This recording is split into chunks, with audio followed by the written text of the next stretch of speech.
K2 एक ऐसा पहाड़ जो दुनिया के हर पर्वत चढ़ने वाले का सपना है, लेकिन यह सपना पूरा करना जितना बड़ा है उतना ही खतरनाक भी। ये दुनिया की सबसे ऊंची चोटी नहीं है, लेकिन खतरे के मामले में ये माउंट एवरेस्ट से कहीं आगे है। माउंट एवरेस्ट की ऊंचाई है 8,848 मीटर।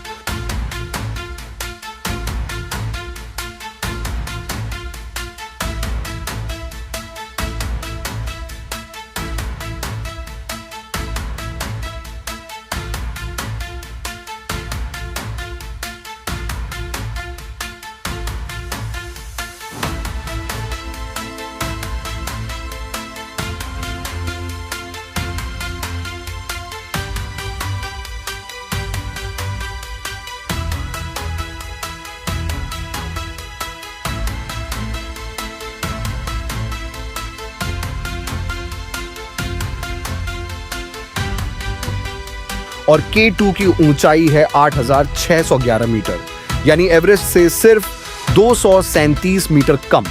लेकिन अगर मौत का हिसाब लगाया जाए तो एवरेस्ट पर चढ़ने वालों में से सिर्फ 4% की मौत होती है, जबकि K2 पर यह दर 29% तक जाती है, यानी हर 4 में से 8 इंसान वापस नहीं लौटता। यकीन करना मुश्किल है, लेकिन यह सच है। अब सवाल यह है कि K2 पर चढ़ना इतना मुश्किल क्यों है? इसका सबसे बड़ा कारण है डेथ जोन, यानी ऐसा इलाका जहां इंसान का ज्यादा देर तक जिंदा रहना बहुत मुश्किल हो जाता है। K2 का सबसे खतरनाक हिस्सा करीब 8,000 मीटर की ऊंचाई पर शुरू होता है, जिसे बॉटलनेक कहा जाता है।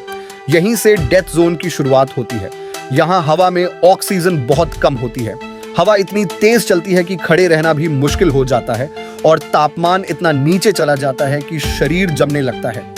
इस जगह इंसान का दिमाग ठीक से काम करना बंद कर देता है। थकान बढ़ जाती है, हाथ पैर जवाब देने लगते हैं, और अगर कोई फैसला गलत हुआ तो उसका मतलब सीधा मौत होता है। तो सवाल ये है, क्या कोई इंसान डेथ जोन में जिंदा रह सकता है? और अगर हाँ, तो कितनी देर तक? इसका जवाब है 16 से 20 घंटे तक। इसके बाद शरीर अंदर से टूटने लगता है। लेकिन एक इंसान ने इस हद को भी पार कर दिया। साल 2008 में नेपाल के पेम्बा गाल्जे ने 2 साथियों को बचाने के लिए लगातार 90 घंटे तक डेथ जोन में रहकर जो किया, वो आज भी दुनिया में सबसे बड़ा रिकॉर्ड है। वो न सिर्फ जिंदा रहे बल्कि अपने साथियों की जान भी बचाई।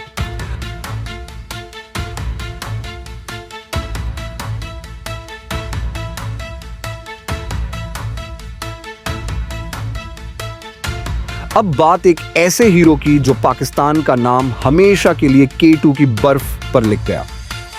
जनवरी 2021, जब पूरी दुनिया सर्दी की छुट्टियों में थी, तब पाकिस्तान का बेटा अली सादपारा आइसलैंड के जॉन स्नोरी और चिले के पाब्लो मोर के साथ K2 पर सर्दियों में चढ़ने निकला।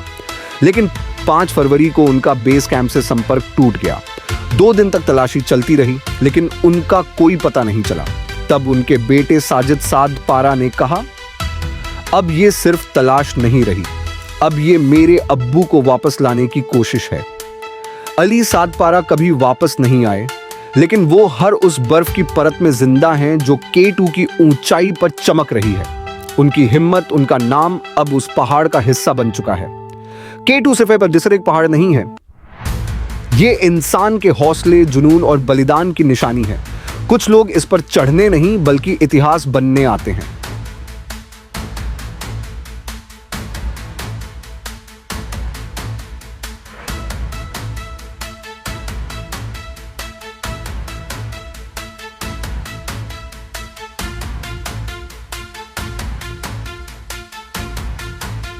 K2 फतह करना हौसले और हिम्मत वालों का काम है। अगर आपको हमारी वीडियो पसंद आई हो तो लाइक करें, सब्सक्राइब करें और कमेंट में अपनी राय जरूर दें।